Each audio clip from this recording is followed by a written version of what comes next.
que você falou também, né? A gente está, as pessoas então, quando acham que estão buscando informações recentes, talvez não esteja buscando tão recente assim informação, ou traz uma informação, como você disse, que às vezes é viciada no sentido de não ser real, né? Eh, Quando a pessoa, então, busca, né, uma informação sobre a própria saúde, muita gente hoje tem usado, colocar os próprios exames lá, colocar informações, está alimentando um banco de dados, né? E, de certa maneira, se a gente pensar pelo outro lado, né, vamos pensar pelo lado ciência da história, quanto mais dados, melhor. Então, imagino que talvez realmente não tenha muito filtro, porque quanto mais dados, melhor é o produto deles, que é um produto, né? Mas a gente tem o outro lado que existe uma construção que parece que, talvez aí, exatamente pela aprendizagem, né, por reforço, ele simplesmente seja sempre cada vez mais reforçador para a gente. Então, ele vai dizendo coisas para a gente que vão nos fazendo ficar cada vez mais conectados, né? Existe essa ideia de ele ter uma interação mais favorável a aumentar o vínculo, ficar a pessoa mais vinculada pelo diálogo ali? Você fala do ponto de vista da necessidade pessoal da pessoa estar fazendo isso, ou disso acontecer De naturalmente mesmo? acontecer pela forma como a ferramenta interage.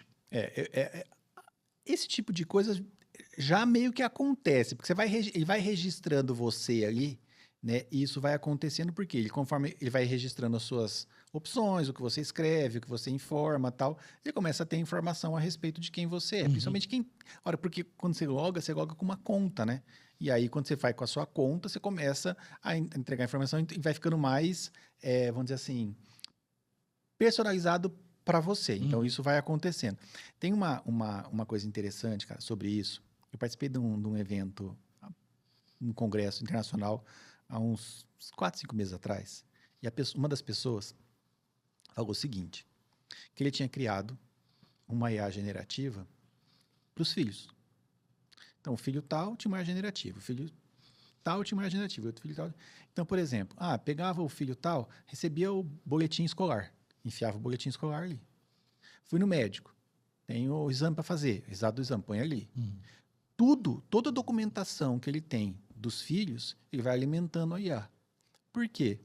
Porque ele diz que daqui 15 anos, 20 anos, meu filho fez tal coisa, mas é porque a- aconteceu, então assim, ele está no caminho contrário da privacidade. Na verdade, ele está dando os dados dele justamente para acontecer o que você está dizendo, que é essa condição de relação cada vez mais próxima E de uma dependência. de uma dependência, né? Então, cara, eu fiquei meio assustado assim, né?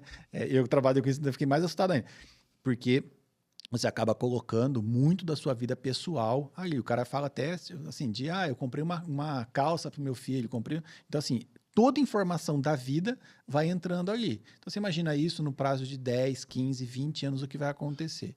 Ele quer que a IA, daqui 15 anos, ajude ele a tomar as decisões em relação aos filhos ou o que aconteceu. Então, essa é a ideia de você se aproximar mais cada vez do coisa. Essa é uma ideia que está acontecendo e vai acontecer, porque ele começa a entender quem é você, te dá as respostas, mais ou menos personalizado. E acaba terceirizando decisões, né? Porque eu acho que um uso muito comum e cada vez cresce mais, e que às vezes é questionado, é exatamente quando é usado para aconselhamento afetivo, profissional, psicológico, de uma maneira geral. E aí cria-se a dependência do que ele vai dizer ali, porque existe a facilidade, está acessível, está no celular, a qualquer momento você não precisa marcar a hora com o teu psicólogo, você vai lá e fala com ele, né? Até onde vai o risco de fazer esse tipo de terceirização para IA? O risco é grande, né? Eu vou usar um outro exemplo interessante, que é o seguinte. Quando a gente vai fazer algum tipo de experimento com IA generativa, eu sempre peço para ser repetido muitas vezes. Então, eu tenho experimento, por exemplo, que eu faço uma determinada pergunta sobre um contexto técnico, tá? Contexto de aplicação técnica. E ele me responde, em 10 vezes, ele me responde 9 vezes uma coisa e uma vez outra coisa. Eu falo, pô, isso aqui 9 vezes. Eu saio, vou numa outra IA, mando perguntar 10 vezes a mesma coisa, ela responde. O que tinha respondido uma aqui, responde 9 aqui.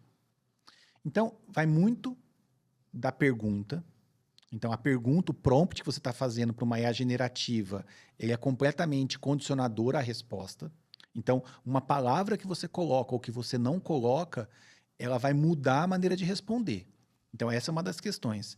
E outra questão é o seguinte, lembra que sempre, quando eu vou fazer uma geração, eu vou buscar no banco de dados. A IA nada mais é do que uma replicação de um comportamento que já existe. Isso na indutiva, na visão computacional, é o quê? É simplesmente uma replicação de algo que já existe no banco de dados. Quando ele vai fazer uma resposta na generativa, que é um pouco mais problemático ainda, ele vai pegar o quê? O que mais acontece. Ele vai te responder, né? Se você pegar com um conjunto de dados, vai te responder com o que mais tem de informação ali. Então, dependendo do que você faz na pergunta, um termo que você usa ou um termo que você não usa, muda o bolo de conjunto de termos que ele está trazendo de palavras. Então, ele vai pegar e vai moldar um conjunto de documentos que estão relacionados às palavras que você colocou e a partir daquilo vai te dar a resposta. Então, isso é muito complicado, cara, porque quando você vai para um médico, por exemplo, vou falar aqui, exemplo, você vai para uma sessão de terapia com um psicólogo, o cara sabe da sua vida, ele está te acompanhando, está te escutando, tá? Ele está falando com você, né? Ele não vai falar assim, não, é porque eu tenho 20 pacientes que falaram tal coisa, então eu vou falar isso aqui. Não, cara, cada um tem um tratamento, um comportamento, você tem um tratamento diferente para cada um. Não dá para você simplesmente tornar uma resposta básica ou uma resposta comum para um tipo de pergunta baseado num conjunto de dados. Quando você vai para uma resposta afetiva, uma resposta, qualquer tipo de coisa que tem relação direta com a sua vida, isso é muito complicado. Porque você acaba tendo um problema muito sério. E eu quero usar um exemplo para as pessoas conseguirem medir isso. Você fala assim, eu estou interessado na menina tal ou na menina tal, na mulher tal ou na mulher tal. Qual que eu vou ficar? Uma pergunta afetiva. Essa aqui ela é mais expansiva, mais não sei o quê. Essa aqui estuda mais. Então, qual que eu quero? Vai lá e pergunta para o ChatGPT, ele vai te dar uma resposta. Tá? Faz a mesma pergunta seguinte, me dá os 6 números da Mega Sena. Qual a probabilidade dele acertar? Que eu saiba, não tem ninguém que acertou na Mega Sena os números. Com os números que o ChatGPT... E já tem um monte de falando, eu jogo no ChatGPT para ver qual o número que vai dar. A ideia de você reportar coisas para um gerador de texto é muito complicado. Porque o gerador de texto, cara, ele tem um comportamento matemático que depende muito da pergunta que você está fazendo, do conjunto de documentos que ele tá trazendo, então, do tipo de documento que ele tá consultando para poder te dar a resposta. Uhum. Não é você a base, mesmo que você já esteja trabalhando ali há 2 anos naquele ambiente, não é baseado em você. É baseado na pergunta que você faz e no conjunto de documentos que ele está respondendo. E as pessoas acham que a resposta é baseada nela, mas não é. É baseado num documento que, cara, está disponível na internet. Então, isso é muito complicado e muito perigoso, né? Para tudo. E acho que as pessoas ficam com a ideia de que porque eu coloquei lá um livro, um monte de artigo, ele sabe o que responder. Na verdade, ele tem um conjunto de informações, e se você fizer perguntas com palavras que batem com as palavras de lá, talvez você tenha alguma resposta compatível com o livro, não com a pessoa.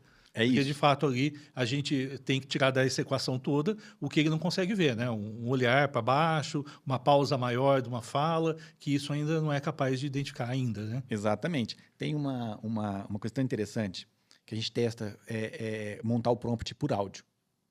Então, por exemplo, você vai escrever, hoje em dia, os aplicativos de celular, de IA generativa, você consegue mandar um áudio, né? Ele transcreve o áudio. E aí estava pegando esse áudio do WhatsApp, recebendo e fazendo a transcrição para a IA generativa. E aí, cara, você pega o áudio, às vezes a pessoa, quando ela começa a falar, você não consegue transcrever. Ou então, no final, né, a pessoa terminou de falar o áudio, mas ela não tirou a mão ainda, então ela solta mais 1 ou 2 palavras que ela está conversando com alguém ou alguma coisa assim. E às vezes a gente faz teste com isso. Essas 2 palavras que entraram a mais, ou uma palavra que não conseguiu entrar na transcrição, que não conseguiu fazer a transcrição certa, cara, isso tem um reflexo na resposta muito grande. Isso mostra o quê? Que se você não souber, ou você, dependendo da maneira que você conduzir a sua pergunta, a resposta vai ser completamente diferente, cara. Então, por isso que é muito sério você usar esse tipo de ferramenta para decisões do dia a dia, principalmente a IA generativa. É um pouco diferente da IA indutiva, tá? Quando a gente fala de comportamento, quando eu falei para você do e-commerce, quando a gente fala de visão computacional, a gente está falando de um processo que é diferente. A gente tem dados, dados efetivos, dados de banco de dados. A gente não está tratando ali pergunta feita aleatória ou coisa assim, e nem são dados gerados com relação semântica dessa maneira. Então, são coisas bem diferentes. Então, Ele pode me indicar um filme alegre no dia que eu estou triste, porque ele não sabe que eu estou triste, mas eu assistia filmes alegres, né? exatamente. Então, assim, essa relação tem que haver um cuidado muito grande com o uso indiscriminado dessas ferramentas. E juridicamente hoje não dá para atribuir a ninguém o erro, né? Dizer assim, ó, eu fui lá, tomei um remédio que ele indicou e eu tive um câncer, não dá para atribuir aí nem a ferramenta, né? É difícil isso ainda. Acho que é um buraco aí jurídico muito grande, né? Cara, essa é uma questão que eu não sei te responder como que se conduziria Um um julgamento. problema disso, sabe? Assim, você vê, a gente tem o Marco Civil da Internet no Brasil já há muitos anos, né? A gente tem a LGPD, o Brasil foi um dos primeiros países até a LGPD e tal, mas mesmo assim a gente ainda é muito frágil na questão do direito digital, para tudo. A gente tem uma fragilidade muito grande. Inclusive, tem um aluno meu, um ex-aluno meu, né, que fez mestrado, doutorado comigo, que é advogado, direito digital, e eu tenho muita relação com ele, assim, a gente conversa muito sobre isso, que essas questões ainda são muito obscuras, assim, o direito tem muita dificuldade ainda em como conduzir essas coisas. Hoje em dia a gente tem muito disso, né, golpe digital, entre outras coisas, né, então, assim, a gente tem muita dificuldade com isso, a quem atribuir Inclusive, a gente tem hoje no Brasil, você consegue baixar no celular e tal, aplicativo de IA generativa que não está estabelecido no nosso país. Uhum. Então, assim, não tem nem como você Acionar a pessoa. acionar. Exatamente. E tem pessoas que também entram numa outra questão do seguinte: várias pessoas que eu vejo falando assim, mas eu vou tirar o nome da empresa para colocar o documento lá. E, de certa maneira, por mais que você mude o nome da empresa, você está dando a essência do que está escrito ali. Ou seja, a ideia está lá, Sim. só não tem um autor. E depois, se isso alimenta um banco de dados, alguém pode gerar alguma ideia nova a partir daquela informação que foi consultada ali dentro, né? Como é que a gente resolve isso? Cara, isso eu tenho falado muito sobre isso, principalmente na universidade, né? Mas nos lugares que eu vou, tal, sobre essa questão de você colocar um dado sensível numa IA generativa. E eu sempre digo, não faça. Não faça. Por quê?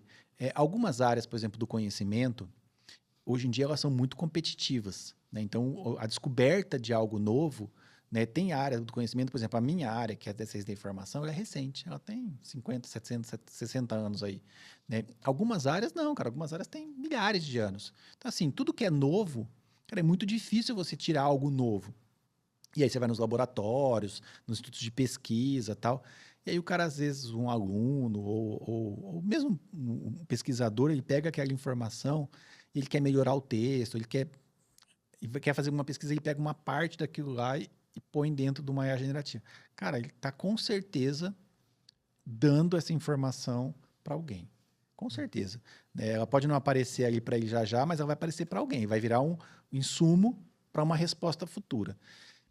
Como os dados de consumo estão acabando, esses dados que a gente vai alimentando, cara, imagina o dado mais real que tem. Né? É o dado do seu dia a dia. É a pesquisa que você faz, é um texto que você escreveu, é um exame que você fez. Você começa a alimentar e a IA generativa, o que ela quer é isso. Né? Ela quer o seu dado, que é o dado nosso do ser humano. Quanto mais ela tem isso, mais ela consegue gerar respostas, entre aspas, baseado nesse contexto que é o nosso dia a dia. Então, ela quer muito isso. Então, tudo que a gente informa é um problema, né? Se você está dando informação ali, que é uma informação sensível, ou é uma informação restrita, enfim, esse dado vai virar o dado de todo mundo. Então, é realmente muito alarmante pensar que existem ferramentas que produzem não só diagnósticos, mas laudos ou avaliações a partir de dados que são colocados lá. Né? Porque isso tudo, então, há zero possibilidade de confiança em termos de segurança, né? Do sigilo disso tudo. Não dá. Vamos pensar num seguinte. Eu faço um exame, coloco lá. Você faz um exame e coloca lá. Você tampa o seu nome, por exemplo. Eu tampo o meu nome. Nós estamos alimentando a IA com uma informação, por exemplo, de uma imagem e, às vezes, com um laudo. E a gente está alimentando essa informação. Quando você está colocando isso, para a IA é ótimo, porque ela fala assim, pô, eu tenho uma imagem aqui com laudo, eu tenho a sua imagem com laudo, sem o nome das pessoas. Então, para isso, cara, vai melhorando o processo dela gerar as respostas. Porque quanto mais dado ela tem, melhor. Só que esse dado, a partir do momento que você criar privacidade num dado, não é uma coisa simples como as pessoas acham. Você fala assim, anonimiza o nome. Pega o nome lá e apaga o nome. Não é assim. Não é assim por quê?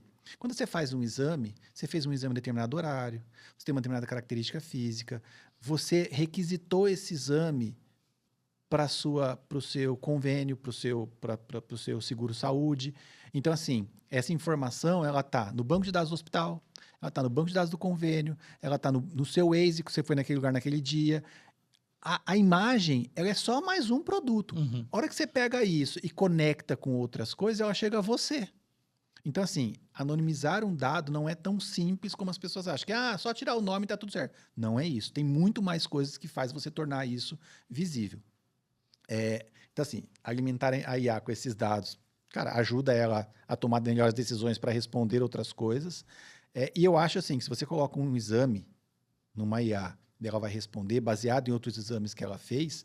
Cara, esse é um comportamento... É diferente de você, por exemplo, fazer perguntas, né? Porque ela vai pegar a sua imagem e vai comparar com outras imagens. Vai dizer, nas outras imagens que eu tenho aqui, está acontecendo tal coisa. Então, na sua, está acontecendo a mesma coisa que essa. Isso é uma coisa natural, né? Ele não está acessando a informação sobre tal doença, ele está comparando resultados já aconteceram. Exatamente, está comparando resultados. Então, aí beleza. Agora, a questão do dado pessoal, ela é muito séria. As pessoas não têm noção da questão de privacidade em tudo, tá? Todas as pessoas que usam aplicativos, de um modo geral, celular de um modo geral, Google, Gmail, WhatsApp, aplicativo cara... Reconhecimento facial, né? Reconhecimento facial. Esses aplicativos que a gente coloca de cashback. Cara, todos os aplicativos de cashback, o que eles querem? Eles querem os dados. Eles querem informação de dado. Os aplicativos de relacionamento, cara. Esse é um estudo que é o aplicativo de relacionamento, Tinder, entre outras variações desse tipo, o tipo de informação que as pessoas compartilham ali e o tipo de decisão que elas tomam. Cara, como que isso é feito lá dentro é uma coisa absurda. Se as pessoas soubessem, elas iam ter medo de parar de usar celular. Então, assim, a questão da privacidade é muito séria, as pessoas têm que tomar muito cuidado. No mundo de IA, hoje em dia, você ficar dando informações é algo muito complexo, muito mesmo. As pessoas dão, acho que com o objetivo imediato de ter uma solução rápida, né? Uma resposta, alguma coisa. Mas a gente tem também esses relatos, né? São dois lados da história. Primeiro, o lado da IA, que a gente ouve a ideia de que a IA alucinou. O que acontece quando ela começa a dar aquelas respostas que a gente, com senso comum, chama de alucinadas, né?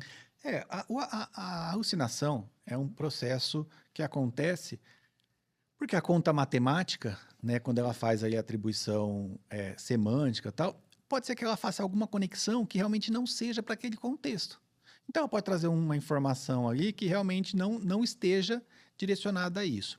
Tem um outro contexto da alucinação que é o seguinte: quando eu monto uma ILM no laboratório, por exemplo, um dos parâmetros que eu indico para ela é a temperatura, que é quanto eu quero que ela tome decisão por si própria. Isso a gente faz no laboratório, tá? Você pega o algoritmo e diz assim, quanto que é a temperatura? É 0? É 0,1? É 0,2? Então, eu quero saber quanto que ela tem autonomia para resolver a coisa. A hora que ela pega o dado, se eu faço uma pergunta e a minha resposta, eu não tenho uma resposta tão clara para isso nas relações semânticas que ela construiu, o que ela faz? O nível de autonomia que eu dei para ela começa a tentar buscar com outras relações semânticas que estão numa camada um pouco mais longe, que ela não pegaria, mas que agora ela pega, por quê? Porque eu dei autonomia para ela fazer. E ela vai começar a responder. Essa autonomia dá a ela uma capacidade de responder coisas talvez que não estejam no contexto. Isso acontece também por um erro.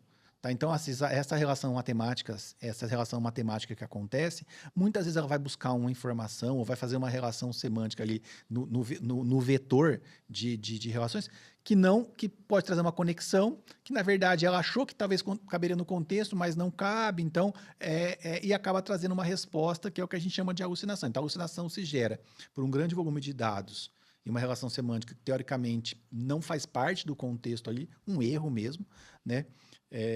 Ou então, de uma abertura da experimentação de você ter uma IA mais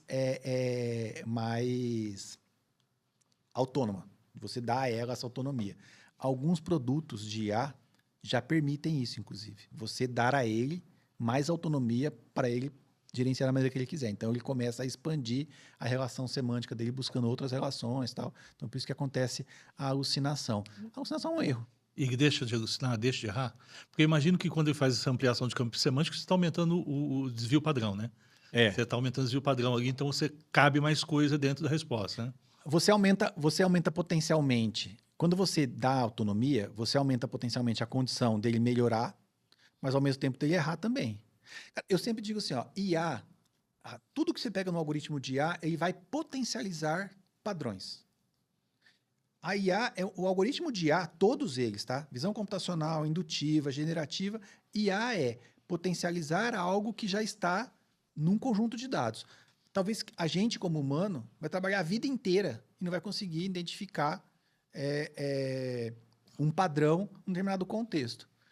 Um algoritmo de IA, rapidamente, cara, ele vai lá e consegue identificar os padrões, os outliers, que é o que não é padrão, que está completamente fora do padrão. Então, ele faz isso muito rapidamente. Ele pega isso e ele vai potencializar. Então, se você dá autonomia para a IA, ela vai potencializar o quê? A capacidade dela de buscar mais coisas dentro do padrão e também de errar mais. Então, você melhora, por um lado, mas também tem a capacidade de errar mais e de gerar mais problemas. Isso é algo, cara, que ainda não é tão simples de resolver. É algo que você ainda tem o problema de mais para frente ter uma amplitude maior, né, de dados, e esses dados gerarem um errinho ou outro, que é essa capacidade. Você vai aumentando os parâmetros diminuem o seu erro. Mas mesmo assim, ainda existe a possibilidade de ter esses erros de alucinação.